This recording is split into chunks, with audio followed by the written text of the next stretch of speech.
Olha só, nós temos conversado aqui nas últimas semanas sobre essa enfermidade terrível que Kierkegaard chama de desespero. Kierkegaard, para quem está chegando agora, é o nosso autor de referência aqui nessa conversa que a gente vem conduzindo nas últimas semanas. E na visão de Kierkegaard, o desespero não é uma enfermidade psíquica, como a gente poderia supor, não é uma enfermidade do corpo, do físico apenas, mas o desespero é uma doença da existência. Não é a mente só que adoece, não é só alguma parte do nosso organismo, mas é a nossa existência como um todo que padece desse mal. Então, o desespero, ele afeta a pessoa inteira, afeta o ser humano como um todo, em toda a sua complexidade, em toda a sua riqueza, em todas as suas múltiplas dimensões, e inclusive na sua própria vida, na maneira como ele se coloca no mundo e como ele atua na própria vida. O desespero, que vai dizer, é uma doença do eu. E o eu tem sido aqui o nosso tema desde a semana passada. A gente vai falar um pouco mais sobre o eu hoje. Como nós já vimos, o eu, para Kierkegaard, é uma relação. O eu é a relação do ser humano, do homem, consigo próprio, onde esse homem tem consciência da relação que é. Então eu vou repetir. O eu é a relação do homem consigo próprio, onde esse homem tem consciência da relação que é. Em outras palavras, o eu, ele está diretamente relacionado a uma experiência de autoconsciência, de consciência de si. Mas essa consciência não é, como já temos dito, aquela consciência meramente cognitiva, onde eu antes era ignorante acerca de algo e agora passo a ter consciência disso, mas é uma consciência que abarca, que inclui, que abrange toda a dimensão da existência. Ou seja, passa pela cognição, certamente, passa pelos afetos também, passa pelo corpo, passa pela vida da pessoa como um todo, passa pela pessoa. É essa consciência profunda de si, é mais do que isso, é esse estar atento a si que caracteriza o eu. Em outras palavras, onde não há essa consciência de si mais atenta, mais aguda, não há eu. Onde não há autoconsciência nesse sentido mais específico, não existe eu. Isso pode parecer uma coisa estranha, dita assim, mas é algo que boa parte de nós conhecemos, porque faz parte da nossa vida. Uma quantidade imensa de atividades que nós fazemos são impulsionadas pela nossa rotina, são impulsionadas por nossos hábitos, pelos compromissos que estão na nossa agenda. Nessas situações, nós agimos, talvez na imensa maioria das vezes, como se estivéssemos no piloto automático.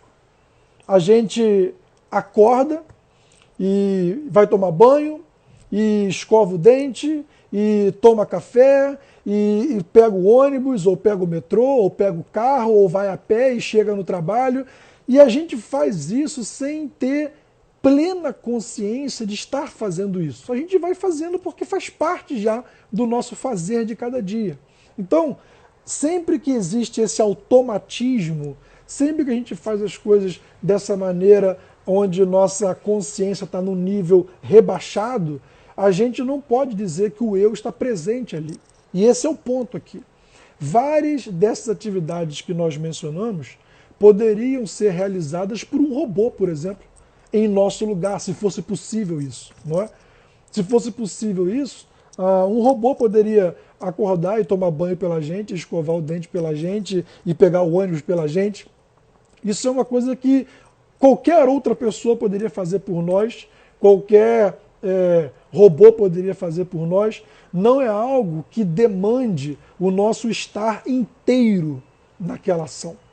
E é justamente esse estar inteiro, esse estar atento, Heidegger diria assim, essa atitude meditativa, contemplativa, que caracteriza o eu. O eu surge, o eu irrompe, o eu se manifesta e aparece precisamente nessas horas. Onde há essa automação, essa coisa mecânica, já rotineira, até pasteurizada do nosso comportamento, o eu desaparece, o eu sai de cena. A gente tem aquela expressão, né, de você chega num sepultamento, por exemplo, e você fala que o sepultamento acontece de corpo presente, né? Ou seja, o cadáver está com o corpo ali, mas é só o corpo que está ali. Essa atitude de corpo presente, portanto, sem essa consciência mais profunda de si, é precisamente o desespero. É precisamente o desaparecer do eu.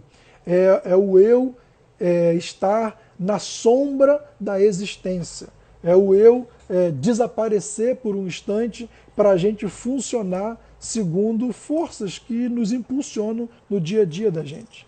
E você sabe que estar de corpo presente é uma coisa possível em milhares de situações. Você pode, por exemplo, assistir uma missa, um culto, só de corpo presente. Sua cabeça está num outro lugar, seus afetos estão num outro lugar, o seu desejo está num outro lugar, a sua vontade está longe dali, mas o seu corpo está naquele lugar. Isso é a inexistência do eu, é o desaparecimento do eu. Sempre que isso acontece, o eu não está ali. O eu está, ao contrário disso, quando existe intenção, quando existe desejo, quando existe atenção, quando a pessoa se coloca inteira naquela vivência, naquele momento, naquele gesto, naquele ato. Até o sexo pode ser só de corpo presente. Você pode ter uma relação sexual e você está em outro lugar. Mas você pode também ter uma relação sexual e você está inteiro. E talvez seja isso que a expressão tornar-se uma só carne quer dizer. Você se unir ao outro no nível profundo, de se encontrar no nível profundo. Você está tão presente ali que você é um outro para aquele com quem você está e o outro para você, e isso acaba por dar à luz um terceiro termo, né? uma outra experiência de si, que é não mais o eu apenas, ou o tu, mas o nós que emerge, como se o eu se expandisse para alguma coisa além de si. É nessa dimensão que a gente está conversando e pensando e falando aqui. Então, o eu é essa realidade que não é constante. Essa realidade que não está o tempo inteiro aí. O eu, ele comparece. O eu, ele emerge. O eu se manifesta, ele rompe em dadas ocasiões, e essas ocasiões têm a ver com aqueles momentos em que nós fazemos contato com quem nós somos, contato com o que nós queremos, é quando nós fazemos contato com o que acreditamos de verdade, é quando nós colocamos intenção no que estamos fazendo, é quando estamos conscientes de nossos porquês, de nossos praquês, se é que essa expressão existe. Enfim, o eu tem a ver com essa inteireza, com essa consciência ampliada de si e aprofundada de si. Como a gente disse na semana passada, o eu tem a ver com intencionalidade, onde existe a intenção de se perceber, de se escutar, de conectar-se consigo, ali o eu está presente. Agora, se nós fôssemos colocar o eu sob as lentes de um microscópio, né, se fosse possível fazer esse exercício, o que nós encontraríamos ali? Se nós dessemos um zoom nessa lente e olhássemos bem de perto o que é o eu, o que nós descobriríamos? Kierkegaard vai dizer que o eu é uma síntese. O eu não é uma realidade substancial, não é uma entidade psicológica. Não, o eu é uma síntese. O eu, ele vai dizer, é uma síntese dinâmica de elementos paradoxais. E que elementos são esses? Finito e infinito, necessidade e possibilidade, tempo e eternidade. O eu é composto da síntese desses paradoxos. Então, quando esses termos convergem, se articulam e se manifestam com força, o eu aparece na plenitude da sua potência. O que significa também, ao contrário disso, que onde existe um desequilíbrio nessa relação, onde esse binômio se desconfigura, onde essa articulação se desfaz, o eu se desfaz também. O eu sai de cena, o eu desaparece. Mas é bom a gente não ter pressa aqui. Então vamos olhar isso com calma, né? O que é uma síntese? Uma síntese é o resultado de uma combinação de diferentes elementos que dão origem a uma coisa nova. Um exemplo bem do dia a dia. Um bolo é uma síntese. Você pega lá a farinha, que é um elemento, você pega lá o ovo, que é um outro elemento, você adiciona açúcar e aí joga isso no forno. Essas coisas todas combinadas dão à luz a uma outra coisa, que é o bolo. O bolo é a síntese desses elementos combinados. Percebe que o bolo, ele contém todos esses elementos, mas ele é uma outra coisa. Ele é algo que surge dessas coisas, mas não é a mesma coisa que elas. Ele é o resultado de uma combinação de fatores, de elementos, no caso do bolo, de ingredientes. Um outro exemplo poderia ser aquela amálgama que o dentista coloca no nosso dente quando faz a obturação. Ele pega lá uma resina de não sei o que, pinga umas gotinhas de não sei o que das quantas, mistura, aquele negócio vira uma pasta quando bota no nosso dente e joga a luz em cima, aquilo se solidifica e imita a textura, a aparência, a rigidez de um dente. Isso é uma síntese. Essa combinação de várias coisas dá origem a uma outra coisa. Então, o bolo é uma síntese, o amálgama é uma síntese, e o eu, dirá Kierkegaard, é uma síntese. Só que ao invés de uma síntese desses ingredientes do cotidiano da gente, é uma síntese de realidades mais abrangentes, como nós temos falado aqui, e vamos falar um pouquinho mais ainda. Então, primeira coisa, isso é uma síntese. Segunda coisa, síntese dinâmica. O que é uma coisa dinâmica? Uma coisa dinâmica é uma coisa que tem movimento. Uma coisa dinâmica é uma coisa que é instável, porque se tem movimento, ela é instável, ela é, portanto, impermanente. É o contrário de uma realidade fixa, estável, permanente. O dinamismo está ligado, portanto, a essa flutuação que o eu experimenta. O eu não é algo, como eu disse, constante, que está presente sempre, a despeito de qualquer coisa. Não. O eu, ele se constitui e se desfaz. Ele irrompe e depois desaparece. Então, essa flutuação do eu, essa capacidade do eu emergir e depois sair de cena, é que constitui esse dinamismo que é próprio do eu.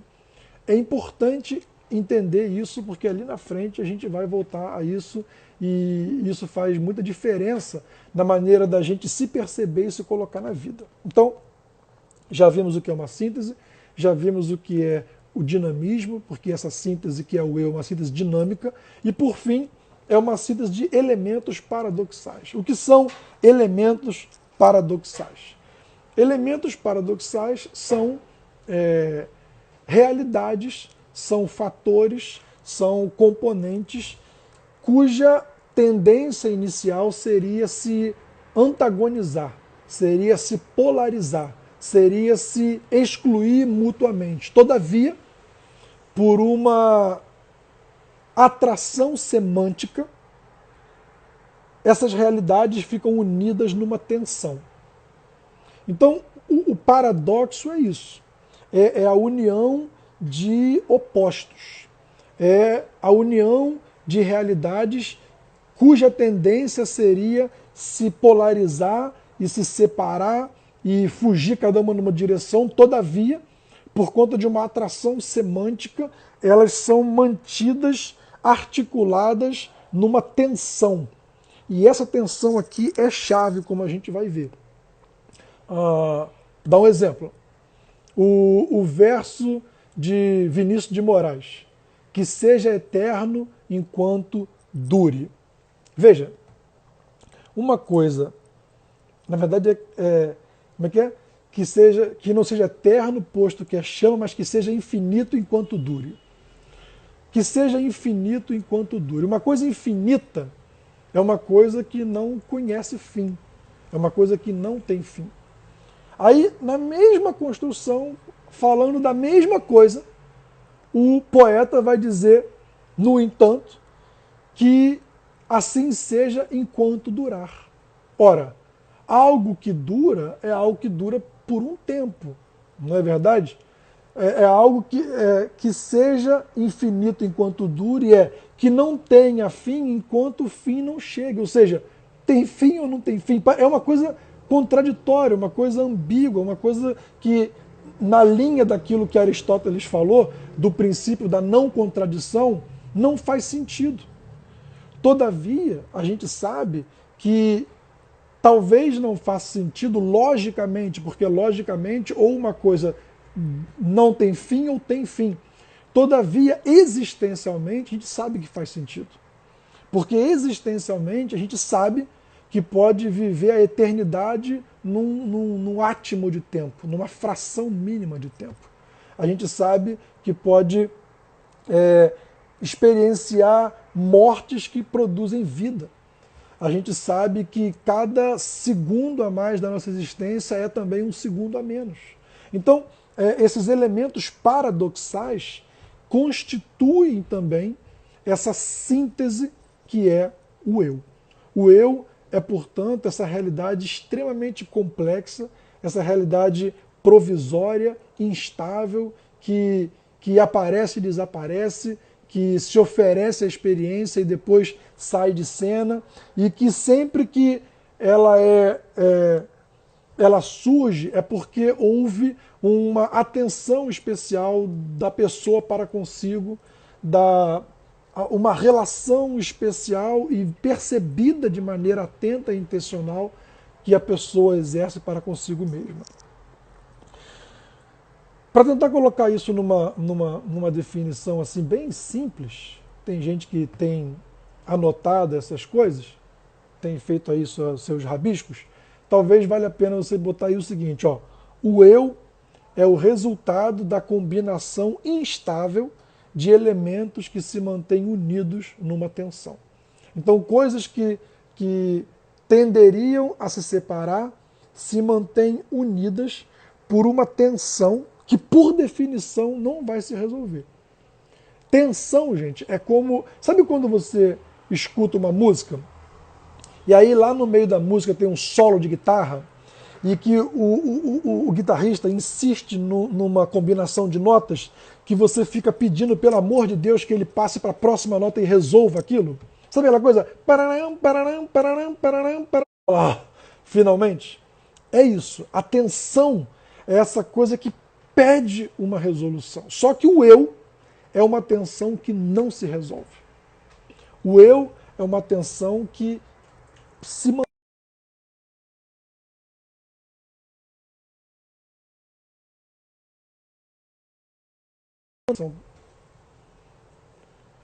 A conexão deu uma parada aqui, né, gente? Mas voltamos. Então, assim, a vitalidade do eu depende da capacidade de nós sustentarmos essa tensão. Porque, pode saber, a nossa tentação o tempo inteiro é resolver a tensão. E por que isso? Porque a tensão do paradoxo nos angustia. Não é verdade? A tensão do paradoxo nos angustia. A gente quer resolver. A gente não quer ficar nesse lugar de infinito enquanto dure. Ou dura para sempre, ou acaba logo. Agora, esse negócio de infinito enquanto dure, você não sabe que situação é essa, que tempo é esse, que espaço temporal é esse, como é que você navega nele. Então, essas situações produzem angústia. E essa angústia é que faz a gente optar por tombar para um lado ou para o outro. No momento que nós estamos vivendo, politicamente falando, por exemplo, isso fica muito claro. Uma imensa parcela da população se diz de direita, e eu diria de extrema direita até. Uma outra parcela, igualmente imensa, se diz de esquerda, e eu diria até de extrema esquerda em alguns casos. Aquelas pessoas que tentam combinar elementos da direita e da esquerda, o pessoal que é centro-direita, centro-esquerda, ou centrão, como o pessoal fala, vive numa tensão muito difícil. Porque o tempo inteiro a galera quer enquadrá-lo ou num esquema ou no outro. Ou é de direita ou é de esquerda. Ou é mercado ou é Estado. E isso, ficar nesse lugar é muito complicado. Só que é precisamente essa sustentação da tensão dos paradoxos que torna o eu tão potente. Quando o eu incorre na tentação de pender para um dos lados em detrimento do outro, o eu se torna precário, o eu se enfraquece, o eu adoece, o eu se desespera. Ok? Muito bem. Alguma pergunta até aqui? Deixa eu ler aqui alguns comentários para a gente poder avançar aqui com tranquilidade. Bem, não tem nenhuma pergunta aqui não, está tudo caminhando tranquilamente. Dani fez um comentário aqui, mortes que produzem vida, que coisa linda demais. É paradoxal, né? Mas é bonito mesmo. Por sinal, é o Evangelho, né? Morte que produz vida, né? Márcia fala aqui, se alguém pegou a definição inteira, escreve aqui, por favor. Eu vou repetir então, Márcia, anota aí, ó. O eu é o resultado da combinação instável de elementos que se mantêm unidos numa tensão. Ok? Já expliquei o que é, não vou repetir a explicação, mas está aí a definição. Vamos avançar então um pouquinho e falar o seguinte. Uma vez que nós já identificamos que o eu é essa síntese dinâmica de elementos paradoxais ou de paradoxos, vamos olhar agora então para esses elementos paradoxais. Vamos olhar então para esses binômios que nós já mencionamos aqui. Quais sejam finito e infinito, necessidade e possibilidade, e ainda tempo e eternidade.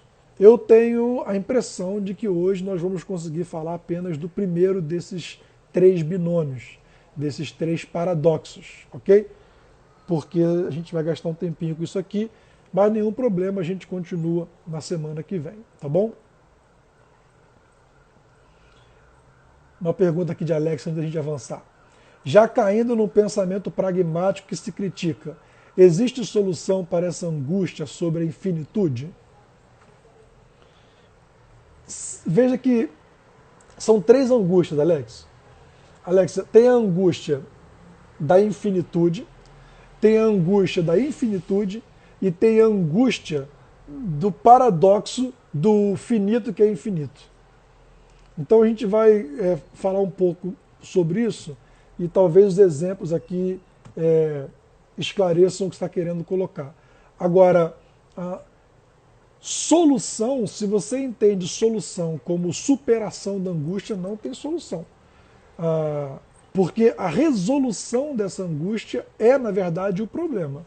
Né? A solução dessa angústia é o desespero, que é um outro problema. Então a gente não quer isso. A gente quer é aprender a suportar essa angústia, a lidar com essa angústia. Essa é uma outra questão, ok? Então a solução é esse aprendizado, é esse acolher a angústia como um dado da existência e não tentar a todo custo se livrar dele, porque resolver isso é tornar-se um desesperado.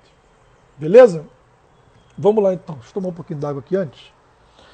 Nós vamos falar agora sobre os fatores de síntese do eu, ou seja, sobre esses binômios, esses paradoxos que, combinados, constituem o eu. E o primeiro deles, que a gente vai tratar aqui agora, é a relação do finito e do infinito, ok? Kierkegaard vai chamar isso de personificações do eu.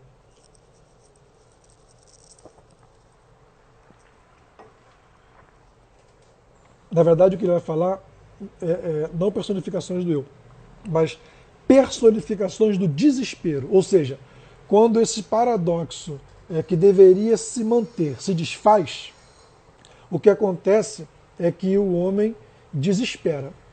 E esse desespero tem sempre duas possibilidades. E essas duas possibilidades, elas se pessoalizam, elas se encarnam, elas se personalizam na vida da pessoa. Daí ele chamar de personificações do desespero. Ok? Então vamos lá. Finito e infinito. O ser humano é uma criatura concreta. O ser humano é uma criatura que tem contornos bem definidos. Você olha aqui, por exemplo, a minha mão tem esses contornos muito claros. Se você me olhar à distância, você consegue ver a minha silhueta. Ou seja, o ser humano ele tem medidas.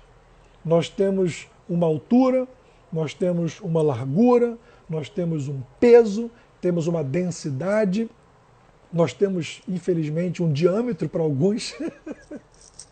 Felizmente não é o caso de todos, mas há quem tenha diâmetro, é o meu caso, por exemplo. Isso significa que o ser humano cabe numa roupa, que o ser humano cabe num carro, cabe numa poltrona, porque ele tem contorno, ele tem medidas. Isso significa que se ele tiver a possibilidade de ser colocado num ambiente ou num recipiente ou em alguma coisa que o envolva, isso pode ser feito, porque ele é finito. Ou seja, ele tem limites, ele conhece limites. O componente finito da experiência humana é aquele componente que delimita, é aquele componente que define, que estabelece os limites, os fins, que circunscreve, portanto, o ser humano.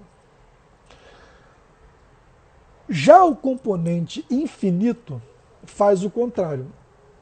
O infinito no ser humano é aquilo que ilimita o ser humano, é aquilo que abre o ser humano, é aquilo que permite ao ser humano transcender-se, ultrapassar-se, ir além de si. Então, se por um lado o ser humano é uma criatura concreta, delimitada, circunscrita, por outro lado, e ao mesmo tempo, isso é fundamental, o ser humano é uma criatura simbólica. O ser humano é uma criatura que possui uma dimensão imaterial, uma dimensão intangível, uma dimensão abstrata, que escapa à experiência meramente sensorial. Ou seja, existe algo em mim e em você que não pode ser captado pelos sentidos, pelo olfato, pelo paladar, pela audição e por aí vai. É esse componente imaterial, intangível, que eu estou chamando aqui de simbólico. E isso é o que ilimita o ser humano. É o que o faz ser uma criatura aberta. Portanto, uma criatura que tem a possibilidade de ir além de si, que tem a capacidade de se ultrapassar, que tem a capacidade de se transcender. Isso significa, em termos bem práticos, que o homem é essa criatura capaz de imaginar, capaz de sonhar, capaz de ambicionar, suspirar, aspirar. O homem é capaz de fazer sentido para si das experiências que tem na vida. Então, o componente infinito no homem é isso que o amplia enquanto experiência no mundo. Porque pela minha imaginação eu posso ir além de mim. Pela minha imaginação eu posso ir além do lugar que eu estou. Pela minha imaginação eu posso ir, eu posso visitar o passado e o futuro. Então, esse componente imaterial, infinito, que abre o ser humano, ele permite que o ser humano se expanda, se amplie, cresça e, portanto, se torne infinito. O ser humano é uma criatura, nesse sentido, que não tem contornos. Na perspectiva da infinitude, o ser humano é uma criatura que não tem fim. Essa exploração imaginária, simbólica, onírica que o ser humano pode fazer da sua experiência no mundo não tem limites. Você vai embora nisso para sempre, se quiser. Isso é algo que separa o ser humano dos animais. Os animais são todos criaturas finitas, e o homem também. Mas o homem é a única criatura, é o único animal infinito. Porque o homem é capaz de se transcender, de ir além de si, de se ultrapassar. Pois bem, a saúde do eu depende, então, da manutenção, da tensão entre finitude e infinitude no homem. Se nós nos encontramos dominados, presos na dimensão de finitude, sem nenhuma infinitude, Kierkegaard dirá, nós estamos desesperados. Se nós estamos completamente dispersos na infinitude possível do ser, nós também estamos desesperados, dirá Kierkegaard. A situação de saúde, nesse caso, o não desespero aí, consiste nessa tensão entre, simultaneamente, se circunscrever e se ultrapassar. Estar contido em si mesmo e ser capaz de ir além de si mesmo. Para usar uma expressão bíblica, amar a si mesmo e amar ao outro. Amar para além de si, num movimento só. Numa tensão sempre presente entre essas duas realidades. Porque o meu amor próprio pode me levar, se eu deixar, para um egoísmo. E o meu amor ao próximo pode me levar para um altruísmo que me prejudica. Então, a saúde está na tensão. Como Jesus disse, amar o próximo como a si mesmo. É essa medida, é essa tensão que estabelece a saúde do eu. Agora, a tendência da gente é escolher um dos lados. Então, muito facilmente, a gente vai querer se sacrificar pelo outro. Já está colocado aí. Eu estou abrindo mão de mim para satisfazer o outro. Ou o contrário, eu vou dizer o outro que se dane e vou olhar só para mim. Essas duas posturas são desesperadas. A saúde, o equilíbrio, a vitalidade do eu está na manutenção dessa tensão, desse paradoxo, desse lugar difícil que é amar o próximo como a mim mesmo. É disso aí que Kierkegaard está falando e que nós estamos falando aqui. Então, entre o infinito e o finito, é necessário que exista esse lugar de convergência, que é sempre uma tensão difícil, mas necessária. Sempre que um desses dois polos do binômio desaparece, o eu se torna precário, o eu se torna deficiente, o eu tende a desaparecer. E nós já dissemos que onde não há eu, a desespero. Então, isso é importante a gente saber. Essa tensão entre finito e infinito é absolutamente necessária. Ora, o que a gente vê então é que o desespero, nesse caso, ele pode se manifestar como uma de duas maneiras.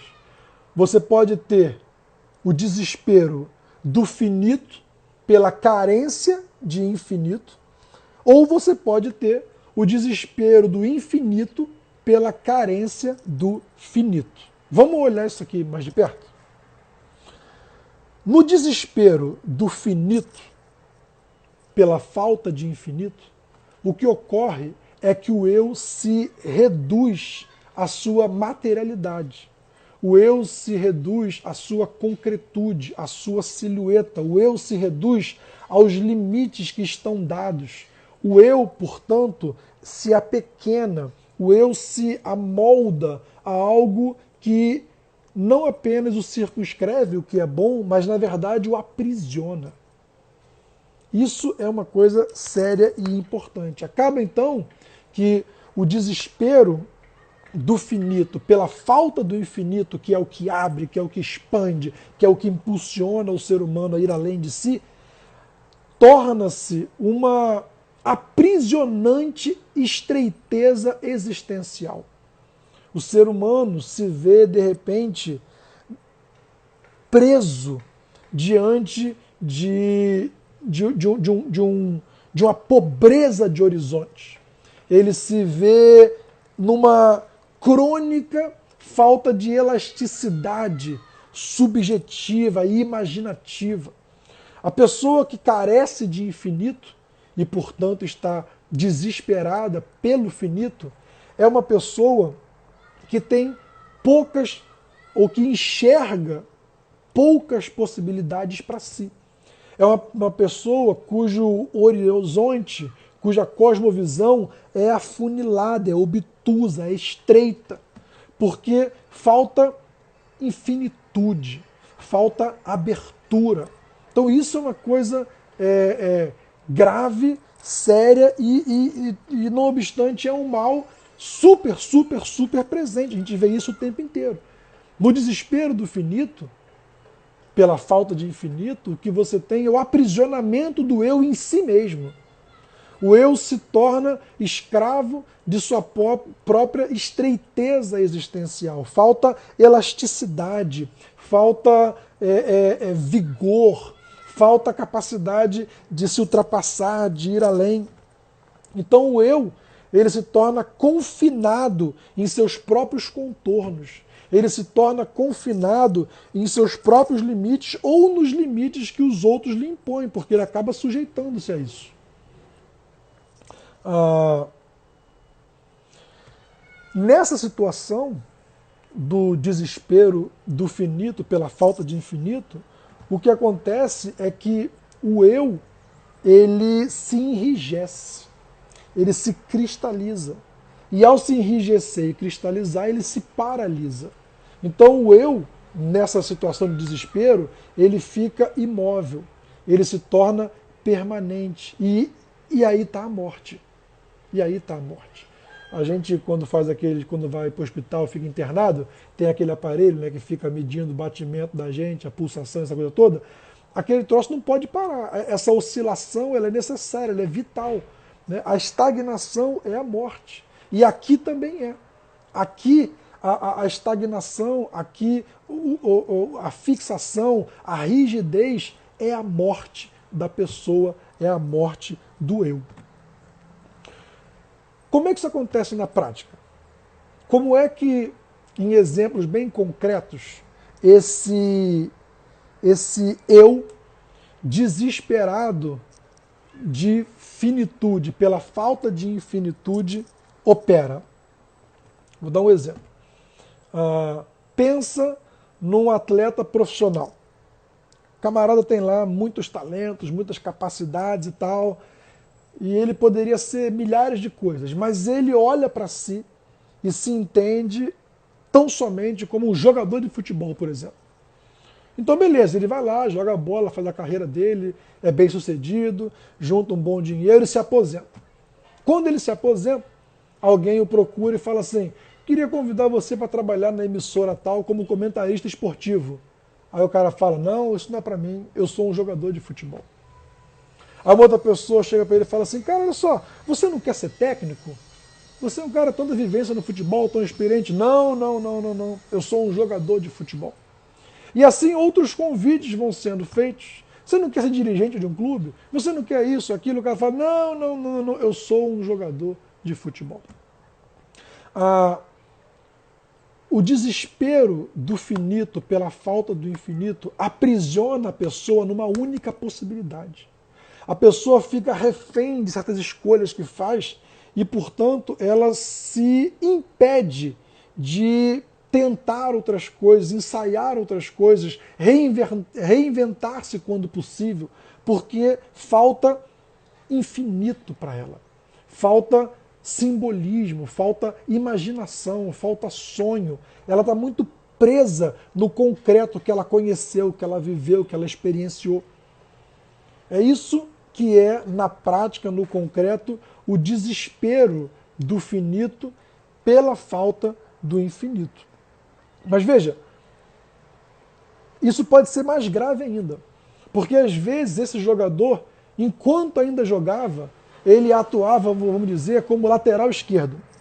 Aí, eventualmente, o técnico precisou de um jogador que pudesse suprir uma deficiência lá no meio-campo. E o cara era um jogador talentoso, ele poderia ser deslocado para aquela função por 1 ou 2 jogos, mas ele é um lateral esquerdo, então eu não vou me colocar nessa situação aí, porque essa não é a minha onda.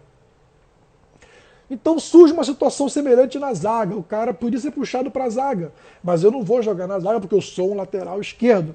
Então a falta da infinitude ou o desespero pelo finito é justamente esse aprisionar da pessoa numa única possibilidade. A pessoa vira o samba de uma nota só.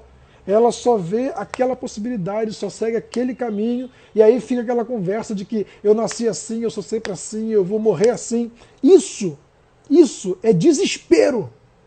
É desespero. Isso não é coerência. Isso não é fidelidade a si mesmo, isso é desespero. É diferente. Porque a pessoa que é coerente para consigo, ela escolhe num dado momento, assumindo todos os riscos, fazer certos movimentos que podem ser até movimentos de expansão de si, que a coloquem num lugar desconfortável, mas que vai resultar para ela algum tipo de ganho, seja de experiência, seja de dinheiro, de prestígio, do que for. Mas a pessoa ela pode fazer esse movimento porque ela se permite, porque ela tem em si essa possibilidade, ela tem infinito nela. Quando a pessoa está restrita ao finito, ao concreto, à silhueta, aos contornos, aos limites dados, ela se aprisiona, ela se enclausura e ela não consegue ir além de si. Isso é o desespero do finito pela falta de infinito. Acontece então que a pessoa que funciona assim, que opera nesse registro, sem se dar conta, ela vai se sabotando, ela vai abrindo mão de oportunidades, ela vai limitando cada vez mais as possibilidades que tem na vida, até ter pouquíssimas ou não ter oportunidade, possibilidade nenhuma. Isso é desespero. Isso é o desespero do finito pela falta do infinito. Porque o infinito é o que vai abrir, é o que vai expandir, é o que vai impulsionar a pessoa a se ultrapassar, a ir além de si, a buscar uma outra possibilidade, a ensaiar uma outra possibilidade, a viver um outro amor, um outro projeto, um outro sonho. Isso tem a ver com o infinito articulado ao finito. Na falta desse infinito, a pessoa se aprisiona, se enclausura, se sabota, se empobrece. A outra face dessa moeda é o desespero do infinito pela falta do finito. Eu vou tentar ser um pouco mais rápido aqui, porque nós temos agora só 10 minutos. No desespero do infinito pela falta do finito, o que acontece é que o eu se dilui em sua imaterialidade, em sua idealização de si, numa certa fantasia que o eu faz de si mesmo. Então, o homem que sofre da carência de finito e, portanto, é um desesperado pelo infinito, é aquele que não só é capaz de se ultrapassar, mas ele vai tão além de si que ele se perde de si. Ele não só se transcende, mas ele vai tão distante de si que ele já não consegue voltar a si. E ele começa então a viver no âmbito da fantasia, da imaginação, da elucubração, do devaneio. O finito é aquela realidade que puxa de volta o eu para a terra, que o conecta de novo com a vida. É como uma força gravitacional que permite que ele salte, mas que depois o traz de volta consigo. O desespero do infinito é justamente a carência dessa força que traz de volta a vida, ao chão, ao concreto, a dureza da experiência de cada dia. Então, o desespero do infinito é o desespero da imaterialidade, é o desespero da idealização, o desespero da fantasia. Nessa experiência, o que acontece é que a pessoa é toda sonhos, ela é toda ideais, ela é toda otimismo, ela é toda fantasia. Não tem conexão com a realidade, ela não tem aterramento nenhum, ela está completamente perdida no ar, completamente desconectada, desvinculada da vida como ela é, em sua complexidade, dureza e nos seus desafios. Nesse caso, do desespero do infinito pela falta do finito, que é o que limita, o eu não tem tônus. O eu não tem textura, o eu não tem sabor, porque ele é etéreo, ele é abstrato, ele é uma mera elucubração, um devaneio, é uma certa ideia que a pessoa faz de si que já não tem mais vínculo com a verdade de si. O desespero do infinito pela falta do finito é o abandono de si em prol de uma idealização de si, de uma fantasia de si. Então acontece o seguinte, a pessoa faz milhares de planos, mas não realiza nenhum. Milhares de planos, mas não realiza nenhum. A pessoa tem milhares de aspirações, ela quer isso, quer aquilo, as wish lists dela são enormes, cheias de coisas que ela quer, mas ela não começa nada, não inicia nada, não realiza coisa alguma. No desespero do infinito, pela falta do infinito, a pessoa almeja a perfeição, mas vive no caos, porque já não tem contato nenhum. Aquilo que ela sonha sobre si já não tem mais vínculo, conexão com a pessoa que ela é concretamente. Então, há uma fissura existencial, há uma ruptura existencial e a pessoa se perde de si nessa fantasia de si, nesse devaneio de si, nessa fabricação de um eu possível que nunca vem a se realizar. Isso é o desespero do infinito pela falta do finito. Às vezes acontece de a pessoa ter até um enorme potencial para realizar tudo aquilo que ela sonha, fantasia, deseja, mas ela não dá conta, pela falta de finitude, de lidar com as frustrações, com os golpes, com as pancadas da vida. E aí por isso ela se perde na fantasia, porque na fantasia tudo funciona, tudo dá certo, tudo corresponde à expectativa da gente. Acaba então que a pessoa que é desesperada pelo infinito e pela carência de finito é uma pessoa que vive iludida, é uma pessoa que acredita ser alguma coisa que até poderia ser, mas não é ainda e talvez nunca venha a ser, porque ela não consegue conectar esse ideal de si com a realidade de si, com aquilo que ela é fundamentalmente e concretamente. Ou seja, ela acredita ser alguém que talvez pudesse ser, ou até já tenha sido, mas não é mais, ou nunca chegou a ser. Eu vou te dar dois exemplos disso. Na prática, isso funciona assim. Vou pegar dois atletas aqui e a gente já vai encerrando por aqui. Um atleta é um atleta que tinha ou tem um potencial enorme para ser o maior de todos, mas que desde muito cedo acreditou que era já o melhor de todos, antes de tornar-se o melhor de todos, e acabou não sendo o melhor de todos e talvez nunca venha a ser. Estou falando do Neymar. Desde garotinho, o Neymar foi apontado como a grande promessa, o próximo Messi, o próximo Cristiano Ronaldo, o novo fenômeno, por aí vai. Só que me parece, digo eu, não o senhor, você pode discordar à vontade, eu posso estar errado, mas me parece que Neymar acreditou cedo demais nessa fantasia acerca dele e passou a viver já como se fosse o melhor do mundo, não sendo. Neymar jogava no Barcelona, ao lado de Messi, eles foram campeões da Europa. Aí veio um time de segundo escalão e quis comprar o passe dele pensando assim, agora com o Neymar que a gente vai bombar. Neymar acreditou que ele ia pegar um timeco igual o Paris Saint-Germain e levar ao topo da Europa. Porque ele acreditou nessa fantasia de que ele era o melhor, sendo que ele não é. E talvez por ter acreditado ser o melhor, ele nunca se torne tudo o que ele poderia ser.